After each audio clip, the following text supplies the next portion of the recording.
Bonsoir, rebonsoir. Du coup, comme l'a dit Mélanie, nous allons parler des enjeux sanitaires lors des travaux et notamment vis-à-vis des populations d'écrevisses autochtones, bien évidemment. Donc, pour resituer un petit peu les choses, en fait, la répartition des écrevisses en France, on a trois espèces qui sont naturellement présentes en France. L'écrevisse à pattes blanches, dont l'abréviation est APP, l'écrevisse à pattes rouges et l'écrevisse des torrents. Donc, je vais vous expliquer un petit peu les choses, mais pour l'instant, je vais m'attarder sur l'écrevisse à pattes blanches versus une des exotiques qui pose le plus de problèmes, l'écrevisse de Californie, dont l'abréviation est PFL. Alors, pour resituer un petit peu tout ça, il y a eu des enquêtes participatives via les services du CSP, puis de l'ONEMA, puis de l'AFB sur les données écrevisses au niveau national. Et donc, l'avantage de cette étude de 2006, c'est que l'on voit bien avec ces cartes la progression de l'écrevisse de Californie, donc carte de droite, sur le territoire national. Et par contre, la régression de l'écrevisse à pattes blanches, elle n'est pas visible très facilement sur cette carte, parce qu'en fait, on a une perte de linéaire et de nombre de populations. On n'a pas des disparitions complètes dans des départements. Mais ce qu'il faut bien voir, c'est que cette étude est montrée vraiment que la plupart des cas de mortalité massive qui étaient signalés concernaient l'écrevisse à pattes blanches. Forcément, c'est l'écrevisse autochtone la plus présente sur le territoire national. Et dans la plupart des cas, c'était lié à une pathologie qu'on n'arrivait pas forcément à identifier, mais quand on l'identifiait, c'était très souvent la peste d'écrevisse. Donc c'est surtout de cette maladie-là dont je vais vous parler, parce que c'est la plus dangereuse pour les écrevisses autochtones. Elle est létale à 100% pour les écrevisses autochtones en Europe. Et la plupart des espèces et des populations d'écrevisses d'origine exotique, notamment américaines, en sont porteuses saines. Donc, pour préciser un petit peu les données et actualiser un petit peu, en 2014, il y a encore eu une autre enquête nationale sur la répartition des écrevisses. Donc là, on voit très bien en haut à gauche la répartition de l'écrevisse à pattes blanches. Donc, c'est une espèce qui est naturellement présente en France. Donc, elle est présente sur pratiquement tout le territoire, à part façade atlantique et pourtour immédiat du pourtour méditerranéen. L'écrevisse à pattes rouges, c'est aussi une espèce autochtone, mais on est vraiment en limite de son répartition. Donc, ça montre bien que elle est présente dans le nord-est de la France et c'est pratiquement tout. Donc ça, c'est naturel, il n'y a pas de problème. Par contre, les trois d'en bas, donc les trois principales espèces d'écrevisses exotiques que l'on connaît en France et en Europe, qui sont l'écrevisse américaine banale, Orconectes limosus, l'écrevisse de Californie ou du Pacifique, Pachyphastacus minusculus, et l'écrevisse rouge des marais de Louisiane, Procambarus clarki. Donc, ce sont trois espèces invasives. La première étant arrivée en France en 1911, les deux autres en 1971. Elles ont colonisé vraiment de manière très très importante le territoire national. Et si on regarde un peu les cartes, on se rend compte que chaque espèce a un petit peu des territoires de colonisation qui sont un petit peu différents. Donc, si on superpose les trois cartes, on se rend bien compte qu'il y a très peu de secteurs au final où il n'y a aucune espèce d'origine américaine qui est présente sur le territoire. Donc, ça engendre des gros problèmes de gestion, puisque comme je commençais à vous le dire, la plupart de ces populations d'écrevisses d'origine américaine sont porteuses saines de la peste d'écrevisses. Et lorsque ce pathogène se retrouve sur une population d'écrevisses à pattes blanches ou à pattes rouges ou toute autre espèce d'écrevisses européenne, il va y avoir destruction totale de la population, sauf cas très particuliers. Donc, pour repréciser ça, les causes de régression des écrevisses d'origine européenne sont, et notamment de l'écrevisse à pattes blanches, sont principalement l'introduction d'écrevisses exotiques, à la fois parce que quand, exceptionnellement, elles ne sont pas porteuses saines de la peste d'écrevisses, elles vont les prédater, ni plus ni moins. Donc, il y aura destruction de la population en 3 à 10 ans, ça dépend des densités de population, de la volonté de colonisation, de la capacité d'accueil du milieu. Et dans la majorité des cas, en fait, ce qui se passe, comme les populations d'écrevisses exotiques sont porteuses saines de la peste d'écrevisses, la phanomycose, il va y avoir destruction en quelques jours de la population. Quelques jours ou quelques semaines, selon comment ça progresse au sein de la population. Après, évidemment, il ne faut pas occulter la dégradation des milieux, les pollutions. qui peuvent être très importantes, qui peuvent détruire des fois des linéaires très importantes de population d'écrevisses à pattes blanches. On en a constaté cet été, hélas, sur plusieurs centaines de mètres. Tout ce qui va être mise en lumière violente d'un cours d'eau, par exemple du déboisement, un débroussaillage intensif sur un petit ruisseau où il n'y a que des herbacées en guise de ripisylve, parce que les écrevisses sont très sensibles au changement de température journalier. Donc forcément, si vous avez une surface d'ensoleillement importante sur le ruisseau, il y aura des grosses variations de thermie en journée, et donc ça va impacter négativement la présence de l'écrevisse, enfin, la biologie de l'écrevisse. Toutes les opérations sur cours d'eau, d'incision, de curage, alors je les ai calées ensemble, même si le curage, on l'intègre comme quelque chose d'artificiel et fait délibérément par l'humain. L'incision, pour certains, on pourrait la considérer comme naturelle. Or, c'est très souvent résultant d'impact d'activité anthropique sur le bassin versant.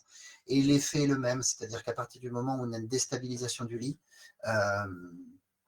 l'habitat est mobile et les écrevisses ne supportent pas cet habitat mobile. Et notamment, un des éléments qui incise, c'est l'augmentation des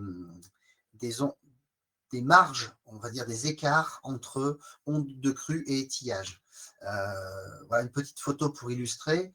Vous imaginez bien là, en fin d'été comme ça, aucune écrevisse ne peut se cacher dans les berges, puisqu'elles sont exondées. Par contre, elles sont dans les quelques pierres qui sont encore immergées dans le centre du chenal.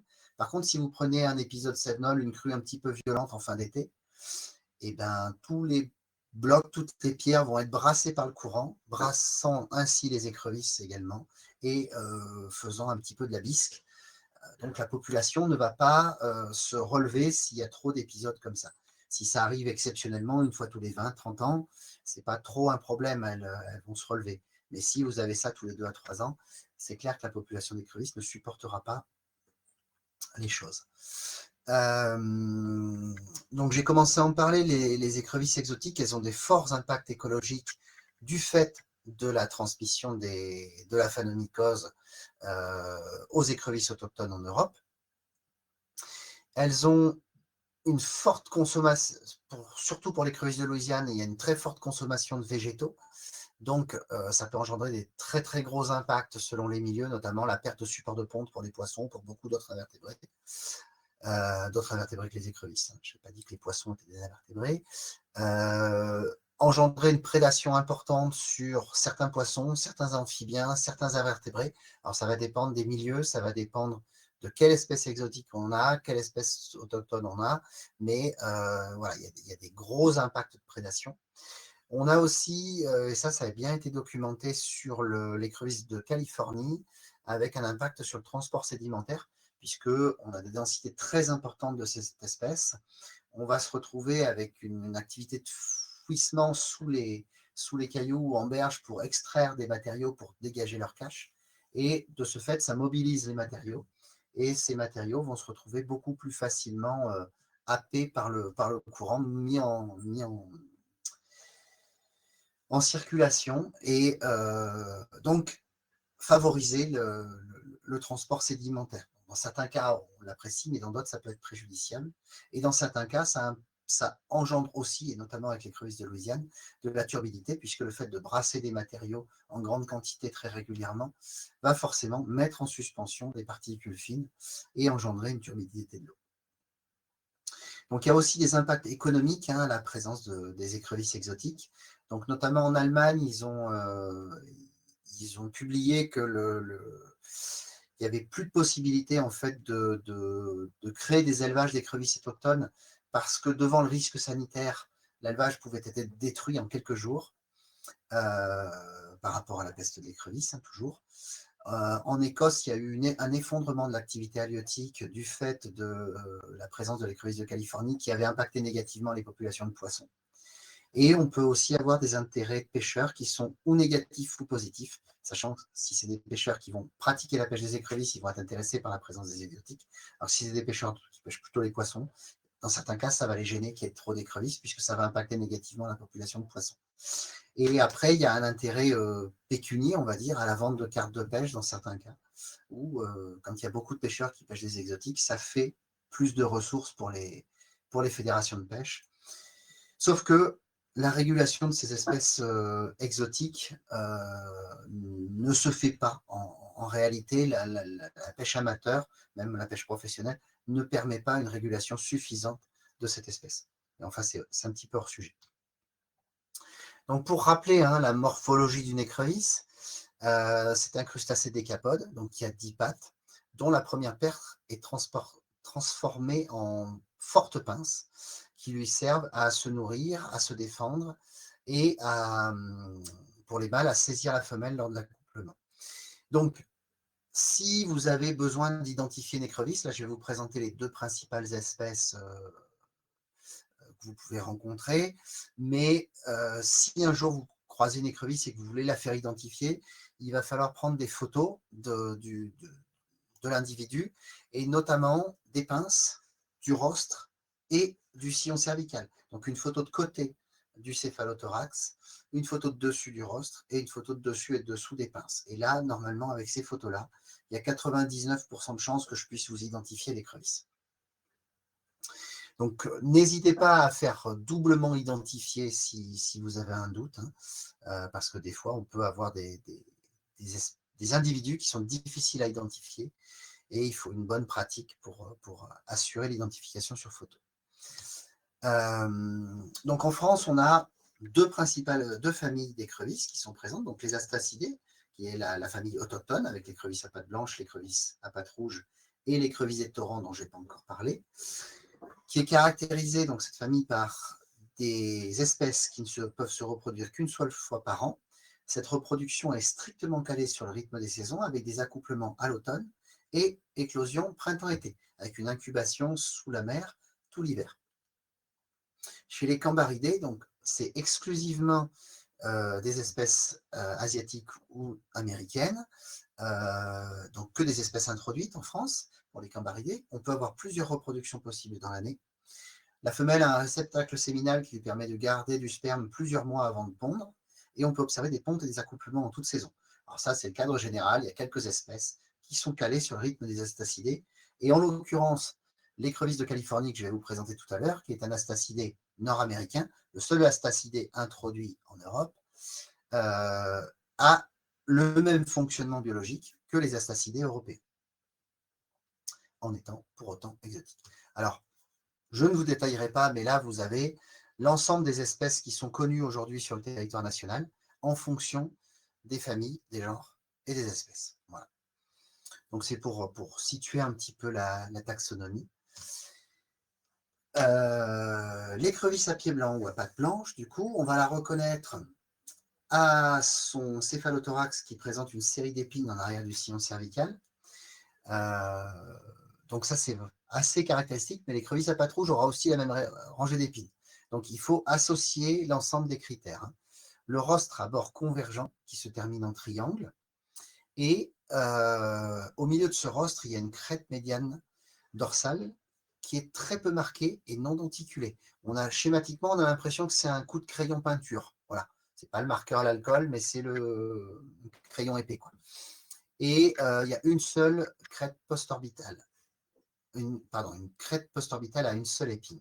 Donc ça, c'est les critères de détermination de l'écrevisse. Il y a une légère rugosité sur les pinces aussi. Alors on l'appelle à pattes blanches parce que la plupart du temps, le dessous des pinces est blanc. Attention toutefois, il y a quelques sous-espèces, quelques populations qui peuvent avoir des pinces légèrement roses.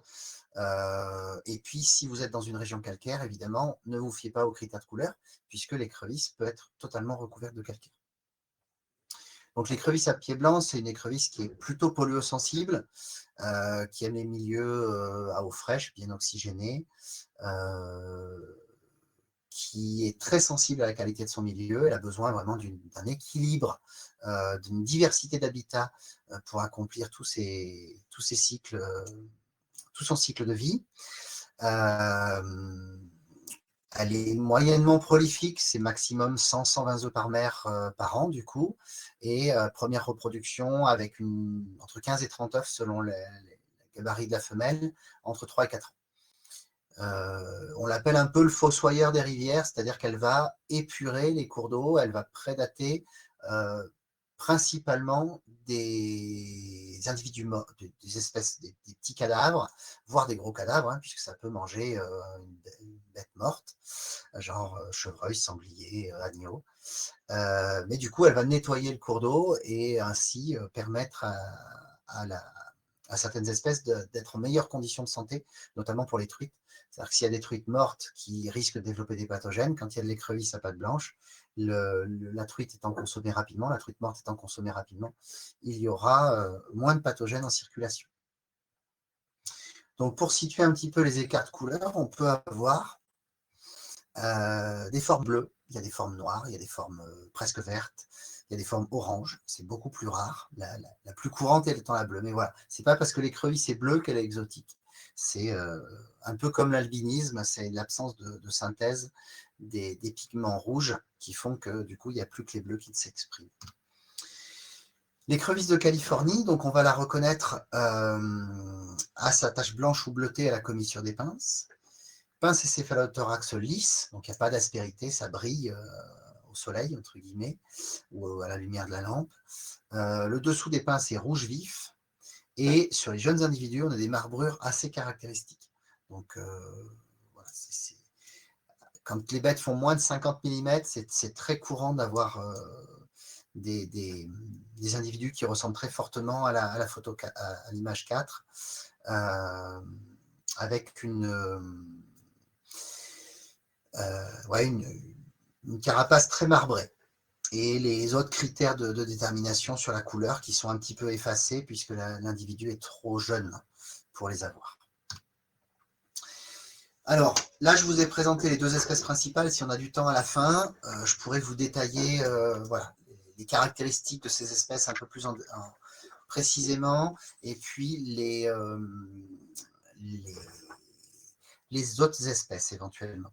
Alors, là, cette diapo-là, elle est plus pour quand on fait vraiment de la détection d'écrevisses, mais en phase chantier, on va y revenir, on met assez souvent un cours d'eau en à sec et du coup, on peut être amené à constater des galeries sous les pierres, dans les berges, et se dire, est-ce que c'est bien de l'écrevisse et quelle espèce c'est?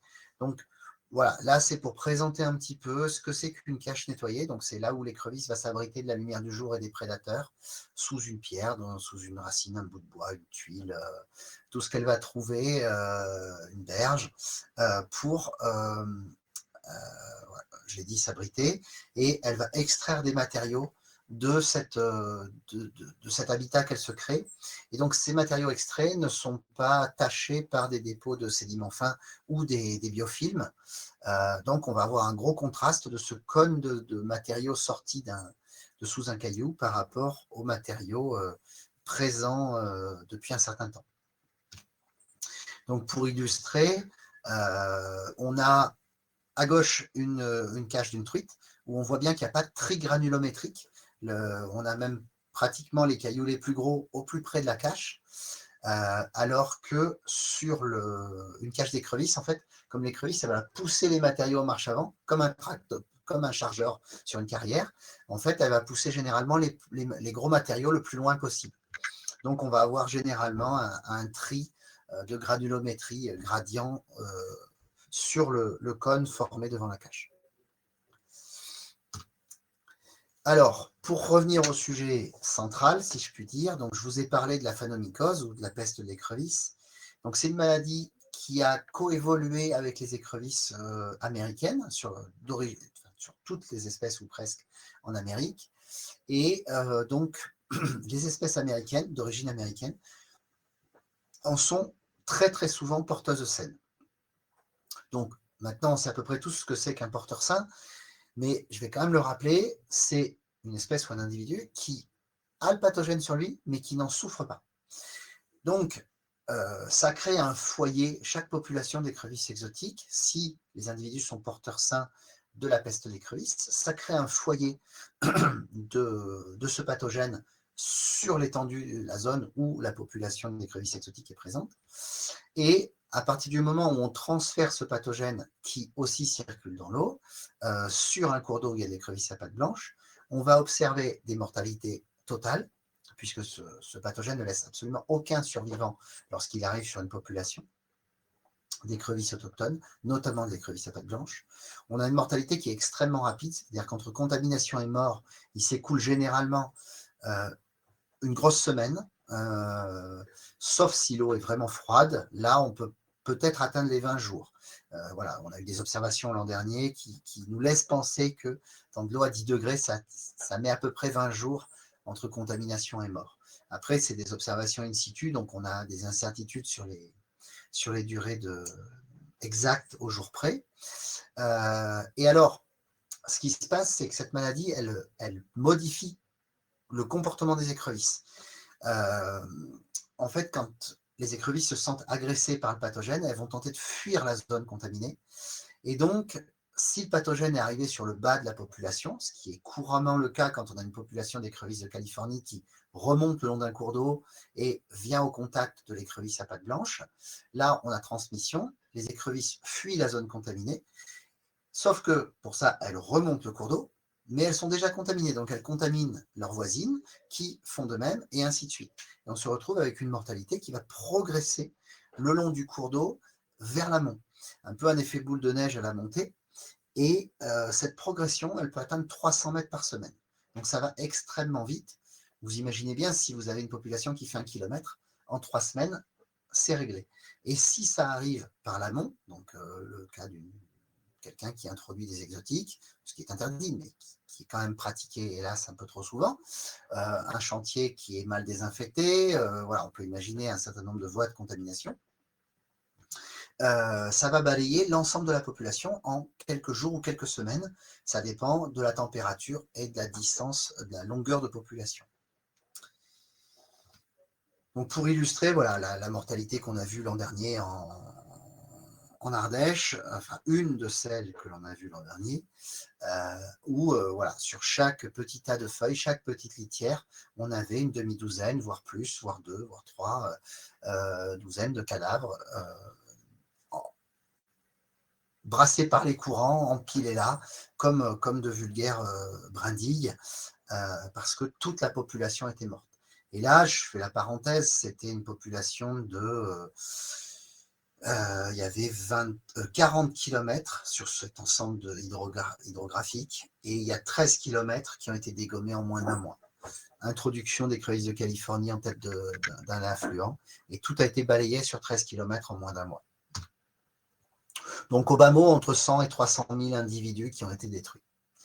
Donc pour éviter ces risques sanitaires au maximum, en fait, lorsque l'on fait des inventaires écrevisses, on applique un protocole de désinfection extrêmement strict, où on va désinfecter tout le matériel qui est au contact de l'eau avec un désinfectant sans formol, parce que c'est plus compliqué pour ceux avec formol, et le moins toxique possible. Alors c'est toujours très compliqué de trouver le bon équilibre, mais notre choix s'est porté sur le désogerme microchoc. Et donc cuissarde, ustensiles de prospection, épuisette, pince, tutti quanti. On va désinfecter les mains et le petit matériel avec un pulvérisateur d'alcool ou du gel hydroalcoolique. Et après, voilà, selon comment on progresse, on va systématiquement désinfecter le matériel à partir du moment où on change de cours d'eau. Qu'il y ait une population d'écrevisses ou pas, on ne le sait pas, on n'est pas sûr de nous à chaque fois qu'on arrive au cours d'eau. Donc on désinfecte, et dans tous les sens, y compris quand vous êtes d'une population d'exotiques à une autre population d'exotiques, pour ne pas risquer de contaminer une population d'exotiques qui ne l'était peut-être pas, et de créer ainsi un foyer de porteurs sains supplémentaires. Nous, on considère le véhicule comme potentiellement contaminé, donc dès que le matériel a touché le véhicule, on le redésinfecte, et on va proscrire tout ce qui est matériel difficile à désinfecter, donc les chaussures en Gore-Tex, les waders en néoprène, les semelles en feutre, tout ça en prospection écrevisse, on ne veut pas en voir parce que c'est trop compliqué à désinfecter, on n'est jamais sûr que le désinfectant va jusqu'au fond de la matière. Évidemment, on va désinfecter le plus loin possible des milieux aquatiques, et si possible, on va rincer le matériel avant intervention, pour ne pas amener des produits chimiques dans le milieu. En phase chantier, il y a certaines précautions que l'on peut prendre. Alors, idéalement, il faut savoir si on a de l'écrevisse sur le réseau hydrographique, sur le site où on va travailler et à l'aval. Cette information-là, elle n'est pas toujours connue. Plus vous êtes en tête de bassin versant, plus vous avez de fortes potentialités qu'il y ait de l'écrevisse à pattes blanches. Mais il y a des contre-exemples. La Siagne, à Saint-Césaire-sur-Siagne, dans le 06, il y a encore des crevisses à pattes blanches. C'est un cours d'eau qui crache 2 mètres cubes seconde et qui fait 15 mètres de large. Donc, il n'y a pas de règles. Donc, c'est mieux de s'assurer auprès des services de l'État, de l'OFB, des fédérations de pêche, de savoir s'il y a de l'écrevisse sur site ou en aval, afin, quand on sait qu'il y a de l'écrevisse, de prendre encore plus de précautions que ce que l'on prendrait en temps normal. Mais d'une manière générale, voilà, si on a un petit doute, on va essayer de bannir l'usage de matériaux et matériel à risque, notamment tout ce qui est alluvions provenant d'une zone en eau. Par exemple, si on doit faire une recharge sédimentaire, on ne va pas aller chercher des alluvions sur un atterrissement 15 bornes plus bas, parce qu'il y a très très forte chance que cette zone aval soit contaminée par des écrevisses exotiques. Et donc, en ramenant les alluvions, on ramène de l'eau et donc du pathogène. Tout ce qui est matériaux poreux, des toiles, des sangles, du bois, si ça a servi sur un autre chantier, si ça a été sur un autre chantier mouillé par de l'eau de ce chantier-là, il y a un risque. Tout ce qui est pompe, engin de chantier, si ça a servi sur une zone en eau, alors une pompe, normalement oui, mais voilà, ayez vraiment cette vigilance-là. Dans une pompe, il reste toujours de l'eau. Un engin de chantier, il y a le godet, il y a plein d'endroits où il peut y avoir un peu d'eau qui soit stockée.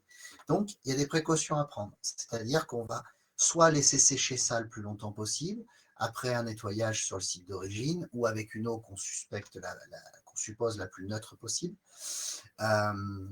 Et quand on va arriver sur chantier, on va désinfecter le matériel qui a été au contact avec de l'eau précédemment. Alors, idéalement, plus on a laissé de temps, mieux c'est. Concrètement, a priori, d'après ce que l'on peut penser aujourd'hui, mais il n'y a pas de recherche très précise sur le sujet, si les engins n'ont pas vu d'eau contaminée ou potentiellement contaminée depuis plus 3 semaines, 1 mois, et que ça a bien séché au soleil, concrètement, il y a très peu de risques. Mais on espère arriver à monter des protocoles scientifiques pour vraiment tester cette persistance de pathogènes sur le matériel. Et bien sûr, il faut penser à tout, c'est-à-dire que du manche de marteau, à la pioche, à la pelle, au seau, toutes ces choses-là, si ça a été au contact de l'eau ou pris avec des mains mouillées, des gants mouillés, notamment, voilà, là je ne l'ai pas mis dans la diaporama, dans la diapo, mais des gants, très concrètement, si vous ne les passez pas en machine à laver, vous n'avez pas désinfecté les gants. Ils risquent d'être contaminés. Il y a notamment un chantier un cours d'eau franco-suisse, la Lucelle, il y a quelques années. On est quasi persuadé que le pathogène a été amené par des d'agents qui bossaient sous un pont et qui avaient travaillé la veille sur un secteur contaminé par la peste des crevisses. En Ardèche, on a un autre site aussi où il y a eu une mini-pelle et une motopompe qui sont venus d'un cours d'eau où il y a de l'écrevisse contaminée. Donc il y a très forte chance que ce soit arrivé par là. Donc voilà, à l'arrivée du chantier, le matériel qui va rester sur le chantier, on le désinfecte. Et après, on le laisse sur le chantier pour éviter d'avoir à désinfecter tous les 4 matins. Et pendant le chantier, tout ce qui va retourner au véhicule, vous allez devoir le redésinfecter. Mais ça, c'est aussi des protocoles qui sont un peu adaptés en fonction de l'enjeu, du risque.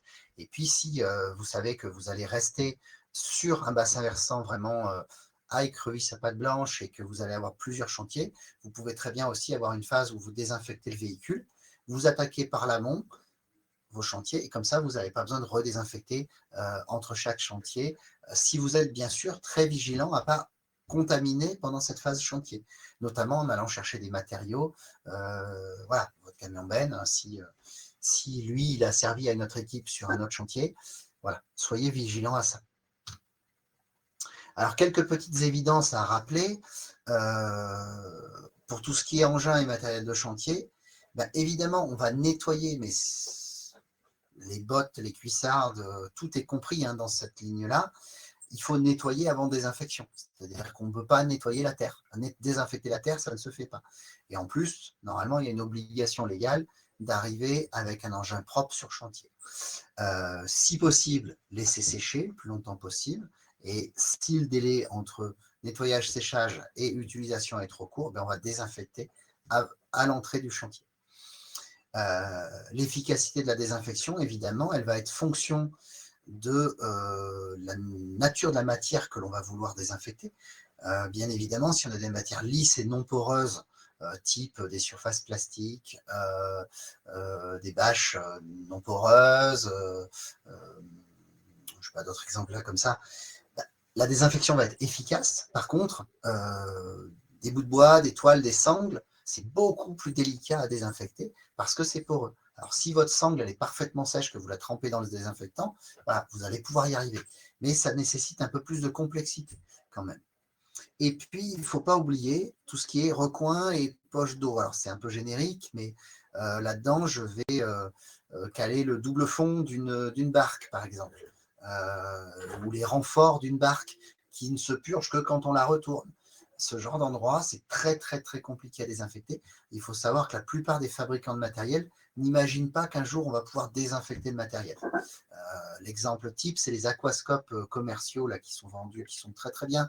Les bathyscopes orange avec un joint noir. Le joint, il vous fait un triple L pour tenir la vitre.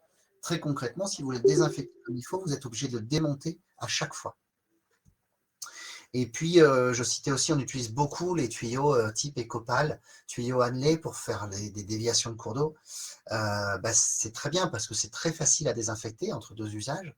Par contre, soyez vigilants, si jamais vous avez des cannelures qui ont pris un coup de godet, forcément, vous pouvez avoir de l'eau, de la crasse qui rentre dans ces cannelures, et donc ça, vous aurez beaucoup de mal à le désinfecter.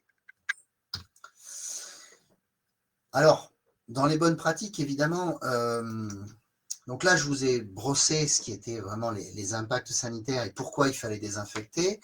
On pourra y revenir sur certaines précisions. Et après, nous, quand on voit les impacts des travaux sur les cours d'eau, voilà, je suis spécialisé des écrevisses, mais j'ai commencé ma carrière dans le génie végétal. Donc, c'est aussi pour ça que je suis à la GBio. Et donc, à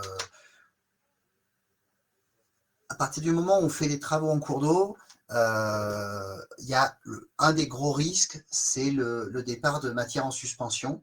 Et selon comment on pratique, les travaux peuvent avoir vraiment un gros impact en termes de colmatage des milieux à l'aval.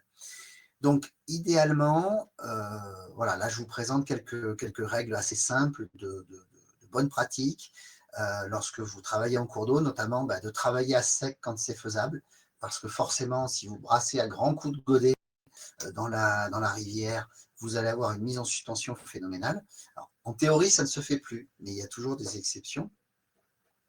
Donc, très souvent, on va poser des bâtards d'eau qui, selon les techniques de bâtard d'eau, vont être fonction du gabarit. C'est-à-dire que si vous avez un cours d'eau de 15 mètres de large, ce n'est pas comme sur un petit ruisseau d'1 mètre de large.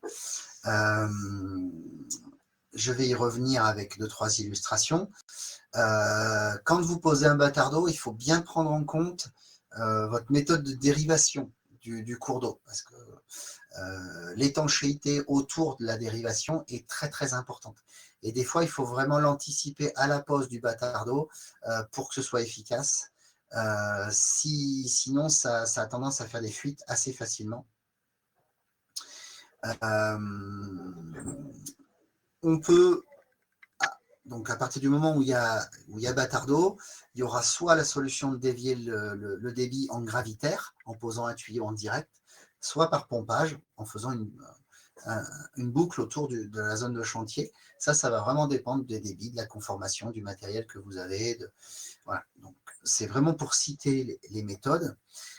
Une petite méthode que j'ai trouvée intéressante lors d'un chantier réalisé dans l'Isère, le chauffeur de la pelle, donc c'est le petit schéma qui est à droite, quand il redresse une berge, alors après la pêche de sauvetage évidemment, et tout, hein, mais plutôt que d'aller des fois faire un fossé un peu long pour dévier le cours d'eau, faire un bâtard d'eau, avoir une incision dans le fossé, rejeter, enfin, s'il n'a pas besoin de toucher au lit, au tracé du lit, plus que ça lorsqu'il redresse une berge, il plante le godet d'une vingtaine, trentaine de centimètres juste à 20-30 cm de la limite d'eau, et il va pousser en levant avec le godet.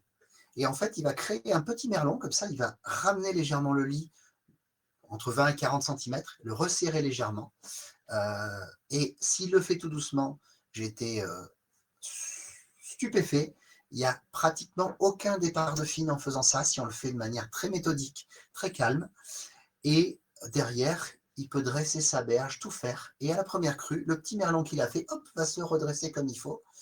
Ça dépend des techniques que vous mettez en œuvre derrière. Et voilà, il faut savoir que c'est une technique qui marche très bien, qui est très simple et qui donne, je trouve, de très très bons résultats sans se fatiguer avec des techniques compliquées.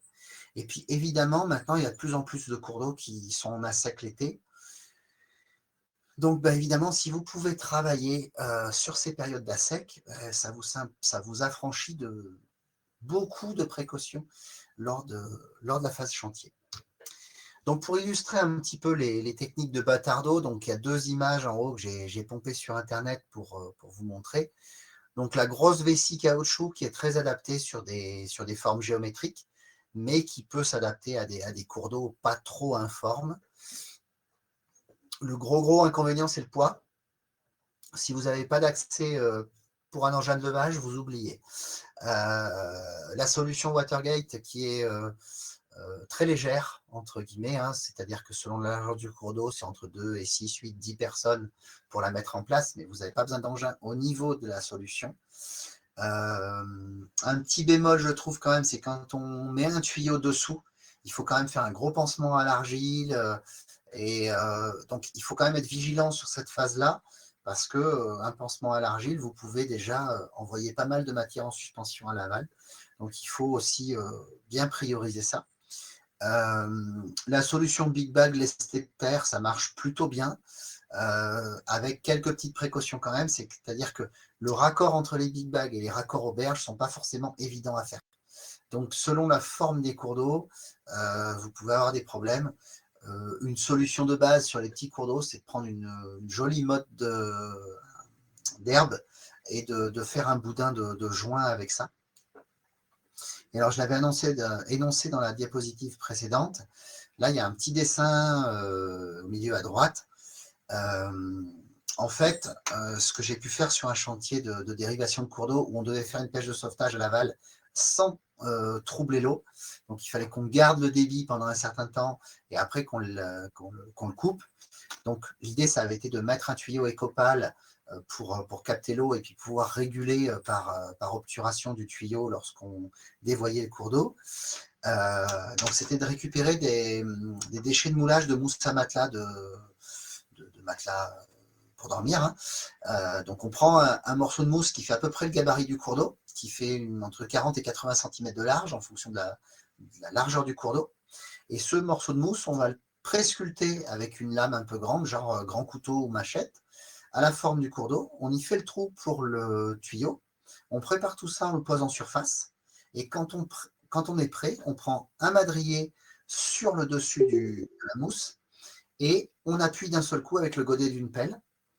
Et là, vous avez une étanchéité quasi parfaite en quelques secondes et pas le moindre, ou presque pas le moindre départ de fine dans le milieu. Donc ça, c'est très très adapté. Si vous ne voulez pas toucher le fond de votre cours d'eau, c'est assez simple. Et puis, quand vous déviez le cours d'eau, vous allez souvent être amené à pomper les eaux résiduelles de la zone de travaux. Et ces eaux résiduelles, alors c'est pas toujours possible, mais une technique qui marche très très bien, c'est d'envoyer tout ça en épandage dans un champ, dans une zone herbeuse, où ça va s'étaler, se répandre le plus doucement possible et à vitesse faible dans de l'herbe. C'est vraiment la meilleure des décantations qu'on puisse faire. Et après, quand on n'a pas cette possibilité-là, on peut toujours faire des bassins de décantation. Alors moi, je préfère faire des bassins provisoires hors de terre. Là, je n'ai pas de schéma et pas de photo parce que j'étais trop pressé le jour où on l'a fait sur un chantier. Mais concrètement, si vous avez, par exemple, un andin de bottes de paille tout autour, vous mettez un géotextile type 300 grammes dans le bassin formé par les bottes de paille. Et quand vous allez remplir ce bassin, en fait, déjà, le géotextile va retenir une grande partie des particules fines et ensuite, ça va s'infiltrer un petit peu de partout, suinter de partout, et ça vous évitera d'avoir un rejet très concentré sur le milieu à l'aval, et donc des impacts érosifs assez importants, et donc un risque de départ de fil. Donc, j'ai commencé à en parler, mais voilà, attention. Maintenant, souvent, les DDT l'interdisent lors des autorisations de travaux, mais on en a encore vu l'été dernier, hein, le bâtardot en terre brute, balancé à grands coups de godet. Non, vous en avez les 3/4 qui partent à la rivière, donc ça, on oublie. Dans certains cas, vous pouvez aussi faire un bâtardot, je ne l'ai pas énoncé, mais un bidime, un géotextile en poche, vous le remplissez de matériaux terreux, vous refermez, vous avez un bâtardot qui est des fois un peu trop poreux, mais qui peut satisfaire pour certains usages.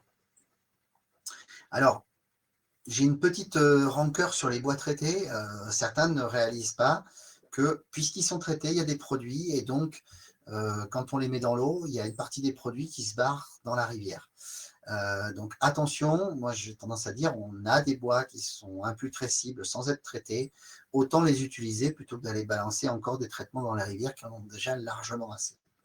Évidemment, soyez vigilants à tous les raccords sur les engins pour éviter les fuites. Au risque d'érosion sur le point de rejet quand vous dérivez le cours d'eau, donc que ce soit par pompage ou en gravitaire, si l'impact est trop fort sur la berge, sur le lit, vous allez avoir un risque d'érosion. Donc, une solution très très simple pour réduire ce risque, c'est tout simplement, là on est à l'AG Bio, tout le monde quasiment sait ce que c'est que de la toile coco, je suppose. Vous prenez quelques mètres carrés de toile coco, vous la fixez avec 2 gros cailloux et vous laissez courir l'eau sur une bande de coco, et ça va briser l'énergie du rejet. Et puis attention, j'en ai parlé un peu tout à l'heure sur la pose du tuyau, des choses comme ça. En phase préparatoire, vous avez un risque de mise en suspension selon comment vous étanchez, vous grattez. Il faut faire attention à ça. Et puis, dans certains cas, on fait un canal provisoire pour dévier le cours d'eau. Et ça, il faut bien avoir l'idée que c'est des terres remaniées. Donc, vous allez forcément avoir une importante quantité de matériaux qui va être mis en suspension dans ce canal provisoire. Je vous remercie de votre attention, et je vois les questions, et Mélanie va me les lire. Tout à fait, merci Léo pour ces informations passionnantes. Alors, première question, on demande si l'écrevisse à pattes blanches peut vivre un certain temps hors de l'eau, et quelle est sa sensibilité à un ASEC? Alors, le plus longtemps que j'ai vu de l'écrevisse à pattes blanches hors de l'eau, c'est autour d'une quinzaine de jours. Alors, ça dépend énormément des conditions atmosphériques. C'est-à-dire que l'écrevisse, elle supporte beaucoup mieux d'être à sec que dans de l'eau désoxygénée. Encore faut-il que l'air soit suffisamment humide. Donc, forcément, sur une plage de galets au soleil, elle ne va pas durer longtemps. Par contre, en général, elles vont s'abriter dans des sous-berges un peu racineuses, sous des pierres, et il y a une humidité résiduelle ou des petites entrées d'eau latérales qui maintiennent humides les sous-berges ou les pierres. Et donc là, on peut avoir de la pâte blanche qui tient, je pense, entre 2 et 3 semaines s'il y a cette humidité ambiante qui est maintenue dans les caches. Effectivement, l'écrevisse de Californie,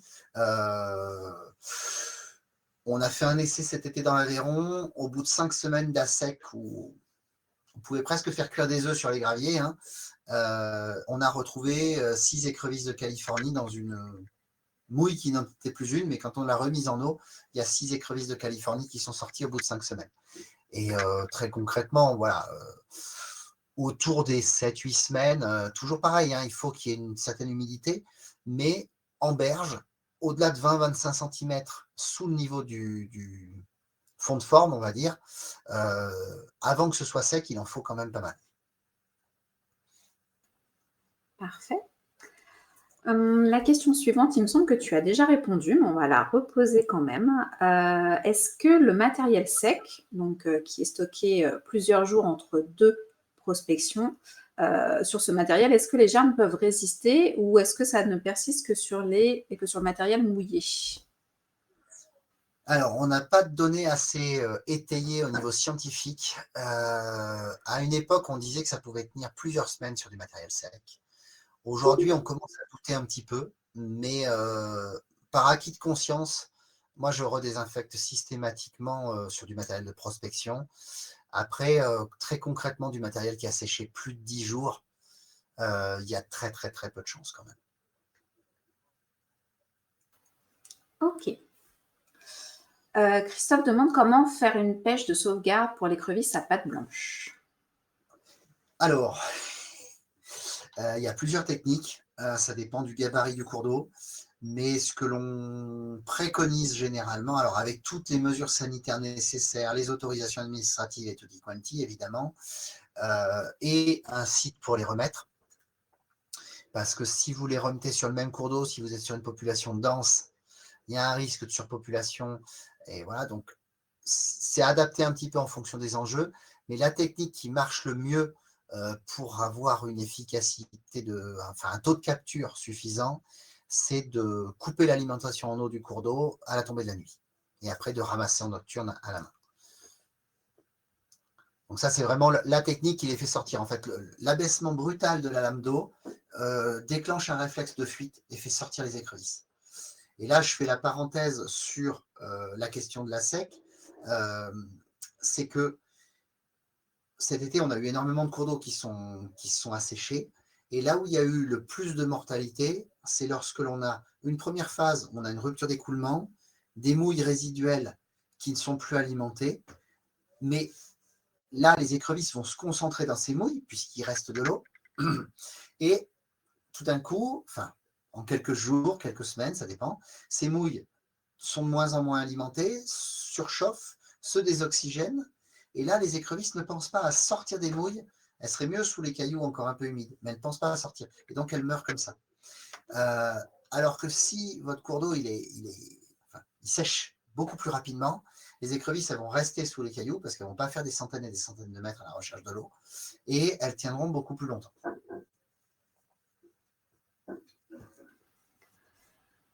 Merci Théo. Alors, Médéric nous pose des questions sur les inventaires. Il veut savoir quelles périodes sont favorables pour les inventaires d'écrevisses. Est-ce que c'est diurne, nocturne, toute l'année, ou est-ce qu'il y a des mois spécifiques à respecter pour ces inventaires? Alors, c'est principalement nocturne. Alors, les indices de présence, on peut les voir en journée, forcément. Après, moi, je suis un fervent partisan de la prospection nocturne parce que l'usage d'une lampe ou d'un projecteur de forte puissance va mettre en valeur les indices de présence et les individus parce qu'on gère aussi les reflets. On n'a pas le reflet du soleil ou du ciel sur l'eau, hein, tout simplement. On gère nos reflets comme on a envie, donc en nocturne. Et aussi parce que l'écrevisse étant nocturne, elle est beaucoup plus active la nuit. Donc, c'est quand même plus facile de trouver une écrevisse en déambulation au milieu du cours d'eau qu'un micro bout d'antenne qui va dépasser d'une cache. Et forcément, il faut être sur une période d'activité de l'espèce. Donc, généralement, alors après, ça varie un petit peu en fonction de l'altitude et de la latitude, mais généralement, on va dire de mi-mai à mi-octobre. Voilà, on est dans la bonne fourchette de prospection, avec deux précautions quand même. Mi-octobre, si vous avez déjà des feuilles mortes, attention, parce que quand le cours d'eau est rempli de feuilles, c'est très, très, très, très compliqué de le scanner pour trouver de l'écrevisse. Et si vous cherchez aux indices de présence et avoir une meilleure activité pour une meilleure détection, il est quand même préférable d'attendre que les débits soient stabilisés depuis 7 à 10 jours. Parce qu'une crue va brasser, enlever tous les restes de mue, les cônes d'éjection devant les caches, toutes ces choses-là, ça va être effacé par une crue. Donc il faut l'écrevisse post-crue pendant 2-3 jours, elle ne va pas trop bouger. Et après, il faut lui laisser le temps de renettoyer ses caches pour avoir ces indices de présence. Donc c'est bien de laisser voilà, une semaine de débit stabilisé en général avant la prospection. Médéric demande également s'il existe des bases de données biblio-écrevisses pour identifier sa présence dans un tronçon de cours d'eau et du coup faire l'étude de préfaisabilité et programmer les inventaires en conséquence. Alors, normalement, toutes les données sont référencées à l'OFB. Dans les fédérations de pêche, c'est les deux structures normalement qui détiennent les données écrevisses. Hein. Selon les régions, il y a des syndicats de gestion qui ont des bases de données parfois plus à jour. Ça dépend vraiment de la motivation des interlocuteurs locaux. Après, ça peut être compliqué de les interroger. Il peut y avoir des bases complémentaires, il peut y avoir des bases en conflit, il peut y avoir des bases erronées, bon, comme dans toutes les bases de données. Et donc, c'est un petit peu... cette notion de base est toujours très, très compliquée. Là, on est en train de rédiger un document de préfiguration vers un éventuel programme régional d'action. Et l'idée, c'est de proposer une harmonisation des données, une centralisation des données, au moins au niveau régional. Ce serait bien que ce soit au niveau national, mais déjà, on va essayer au niveau régional. Ouais. Au niveau régional, pour quelle région, du coup? Auvergne-Rhône-Alpes. Eh bien, il me semble qu'on a fait le tour des questions. Est-ce que vous avez d'autres choses à demander à Théo? N'hésitez pas, surtout dans le chat. Ou alors, la présentation a déjà été bien complète. Donc,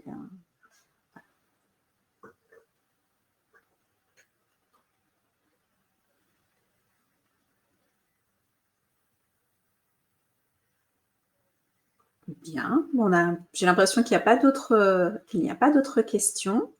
Eh bien, merci beaucoup à tous, du coup, pour votre participation. Merci beaucoup, Théo, pour ce sujet passionnant. Et Merci. voilà. Et du coup, on arrive sur la période des fêtes, donc on va vous souhaiter un petit peu en avance, mais de très belles fêtes de fin d'année. Et puis, on se retrouve dès l'année prochaine pour d'autres webinaires. Voilà, qui seront très certainement ciblés sur les différentes techniques de génie végétal. On a programmé à la GBio là toute une série de webinaires sur les différentes techniques végétales, à chaque fois en lien, lorsque c'est possible, avec les Outre-mer, voilà, et ponctuellement aussi avec ce qui se fait au niveau européen, notamment avec notre partenaire qui est l'EFIB. Donc, n'hésitez pas à guetter vos boîtes mail pour voir la programmation des prochains webinaires pour l'année prochaine. Et d'ici là, du coup, on vous souhaite de très belles fêtes, une très belle soirée, et on vous dit à l'année prochaine.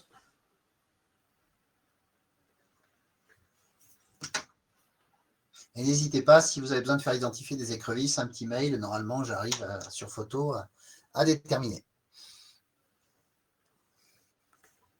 Merci beaucoup, bonne soirée à tous. Bonne soirée.